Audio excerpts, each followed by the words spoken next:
SSG હોસ્પિટલની સુરક્ષા વ્યવસ્થાનું સઘન નિરીક્ષણ. ડીસીપી મમતા કાનાણીના માર્ગદર્શન હેઠળ સુરક્ષા ઓડિટ કરાયું. વડોદરાની એસએસજી હોસ્પિટલની સુરક્ષા અને આંતરિક વ્યવસ્થાને વધુ મજબૂત બનાવવા માટે ડીસીપી મમતા કાનાણી અને હોસ્પિટલના ડીન ડોક્ટર અય્યર દ્વારા સંયુક્ત ઓડિટ કરવામાં આવ્યું હતું. આ નિરીક્ષણ દરમિયાન પોલીસ વિભાગ, મેડિકલ ટીમ અને સુરક્ષા એજન્સીઓ વચ્ચે સંકલન સાધવા પર ભાર મુકાયો હતો. તપાસ દરમિયાન ખાસ કરીને સીસીટીવી કેમેરાના પોઈન્ટ્સ, ટ્રાફિકની સમસ્યા અને સુરક્ષા જવાનોની તૈનાતીનું વિશ્લેષણ કરવામાં આવ્યું હતું. ડીસીપી કાનાણીએ જણાવ્યું હતું કે આંતરિક સંદેશા વ્યવહાર મજબૂત કરવાથી કોઈ પણ અઘટિત ઘટના સમયે ક્વિક રિસ્પોન્સ આપી શકાશે. હોસ્પિટલમાં આવતા દર્દીઓની સ્ટાફની સલામતી સુનિશ્ચિત કરવાના હેતુથી આ સમગ્ર સુરક્ષા વિશ્લેષણની કામગીરી હાથ ધરવામાં આવી હતી.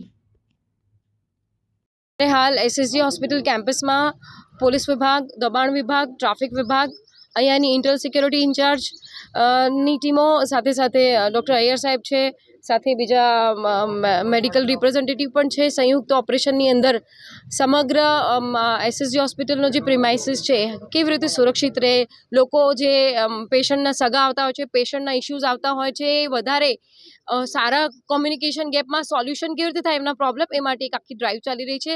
સુરક્ષા વિશ્લેષણ ચાલી રહ્યું છે. એક સુરક્ષાની અંદર આખા internal outer security, gate security, અંદર પાર્કિંગ વ્હીકલ્સ છે, અંદર ડૉક્ટર પેશન્ટ સાથેની અંદરના ઇન્ટરનલ ઝઘડા કે એવા કોઈ એસ્કેલેટ ના થાય એના માટેની આખી એક જોઈન્ટ ડ્રાઈવ ચાલી રહી છે, જેની અંદર સિક્યોરિટી એનાલિસિસ અને અન્ય એજન્સી સાથેના કમ્યુનિકેશનની આખું ડ્રાઈવ ચાલે છે.